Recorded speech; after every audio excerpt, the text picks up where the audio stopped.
Hey guys, what's up? Shadolance back for another review. I am finally getting around to the Max's R870 MCS mod. There are a lot of guns from these cases that they were handing out that I haven't done before, so there's going to be a lot of reviews coming out recently that I probably should have gotten to earlier, but I'm finally getting around to, and I'm getting a lot of hate for that. It's like, haters going to hate because I haven't done it yet, but I promise you I will get to all these guns I haven't done yet. A lot of them are NX rares and epics, to be honest, so that's why I'll be doing a lot of these recently, but let's dive right into this instead of talking about it.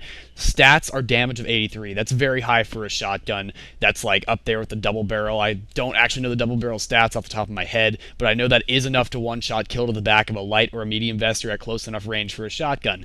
Now, the R870 MCS mod is one of the only few shotguns to actually have a scope on it. It has an NX reflex sight on it, which is really nice.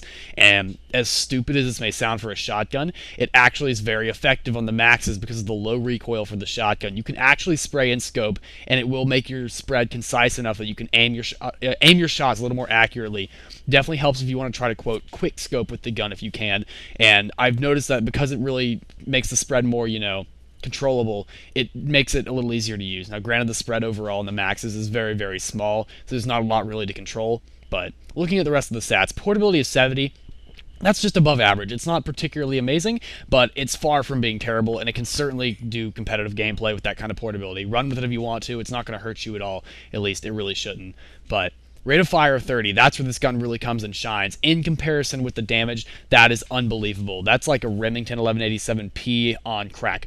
The Remington is noticed to be one of the most fast-firing shotguns in the game, and it's basically a miniature Maxes. So if you're looking for a Maxes without having to go through the trouble of buying cases, the Remington 1187P that they handed out for perm with this gun a few days ago if you're watching this right when it releases, but it was handed out for perm. So I mean, honestly, I can see why they handed them out together. They're very, very easily contrasting guns.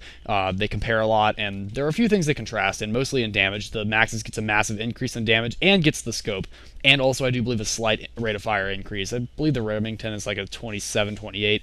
Don't think it's quite 30, but both guns are pump action. Recoil of 59 on the Maxes is very low for a shotgun, totally controllable, and that's why it actually makes it useful to use with a sight. So appreciate that. It does have the typical shotgun reload, which is also really nice. Appreciate that on shotguns.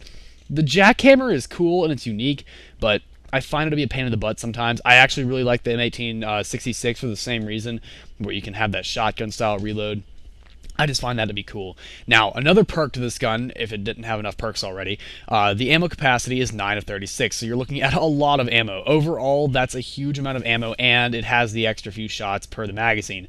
Most R870 models have, I do believe, 7 or 8, so the 9 is really, really high, especially for a shotgun that does this much damage with that high rate of fire, and you can put a magazine on it, so you're looking at, if you get, I do believe it's a 4.4 shot increase, so you're looking at, what, 13 shots per mag?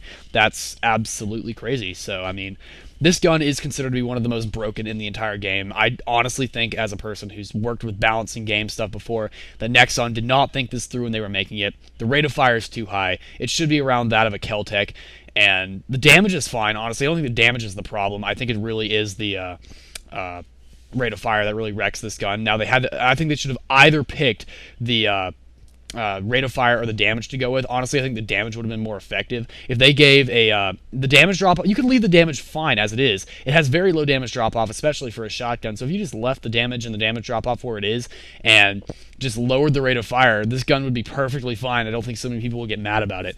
But as far as the month where they released it for free, it's basically the month of Maxes. I mean, everyone's running around with it, and it is really hard to play games without running into a few of them. So I gotta say, when everyone's got it, it's a pain in the butt, but it also does seem to make it more fair. It levels the playing ground a bit because everyone's got the same overpowered weapons. Granted, it makes the game a lot less fun for people who choose not to use it, like me. I really don't like the Maxes, I'm being honest. I don't even like using it. One, it makes me feel dirty for using it. B, it isn't really that fun to use, to be very, very honest. But yeah, a couple of few notes that I really want to put onto this. Would I renew it? I mean, that's really up to personal preference. If you like using completely broken weapons, which I personally think is a bad thing, then no, don't renew it. I mean, I'm probably not going to renew it. I might, but I probably won't. I don't really see the use in that. And also, I have to give a big shout out to Project Zeus for letting me use his account to do the review. He also had the AR-15. It was letting me use it at the time. I actually got this gameplay before the Maxes was given out. It was like 2 days before they gave it out. I thought we were going to have to pay for those cases, but when they gave it out, I was very much surprised by that. So that's also why I think they're going to give us some more cases as well. So I mean, I've been kind of supporting that for a while, and they might bring it back for perm, like, oh, you have to pay for it next time. Maybe it was a teaser, but I'm pretty sure they're going to give them out as well, just given their marketing. So that's what I'm expecting. That's what I'm actually honestly kind of looking forward to, because it's shining light on weapons like the L115A3, which aren't usually as appreciated. So as far as this gun, it's an amazing gun. I have to give it a 10 of 10. That's really what I would have to give it, because it is such a fantastic weapon. There are absolutely no downsides to this, really. There really aren't. So hope you guys enjoyed the review, and I will see you guys in the next video. Shadolance out.